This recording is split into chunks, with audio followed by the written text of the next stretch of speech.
And on this Tuesday, July 21st, 2026 edition of Newsmakers, prosecutors say ex-UK politician Anne Widdecombe, known for her outspoken pro-life and other socially conservative views, was violently killed earlier this month by a man charged in her death.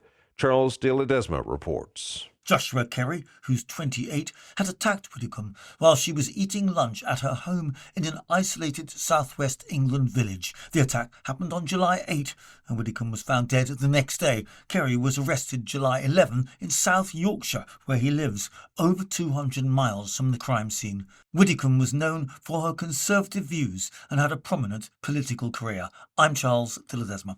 The Israeli ambassador to the United Nations says New York City Mayor Zohran Mamdani has no jurisdiction to arrest Israeli Prime Minister Benjamin Netanyahu. Scott Pringle reports. Mamdani floated the idea of arresting Netanyahu during his planned visit to New York in September. He described Netanyahu as a war criminal, and Mamdani says his administration is in active conversation with the city's legal department about whether there's legal authority to arrest the prime minister. However, Israel's ambassador Danny Danon says the U.S. is not part of the ICC, so there's no warrant against a prime minister in the U.S. and no jurisdiction for the mayor.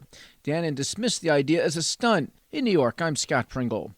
A tattoo shop based in New York City that's looking to expand to South Carolina is filing a federal lawsuit over two state laws. South Carolina has a law banning tattoo shops from opening near a church or school. There's also a state law in South Carolina making it a criminal act for another person to tattoo someone on any part of the head, face, or neck.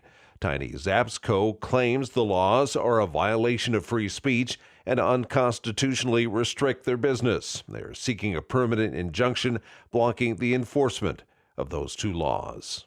French lawmakers have adopted a bill banning children under 15 from using social media, making France the first country in the European Union to approve a blanket ban on platforms as concerns grow worldwide over the harmful effects of digital content on kids. Both chambers of the parliament voted today in favor of the measure, a flagship initiative of French President Emmanuel Macron's second term.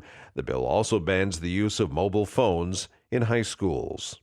And that's Newsmakers for this Tuesday, July 21st, 2026 edition.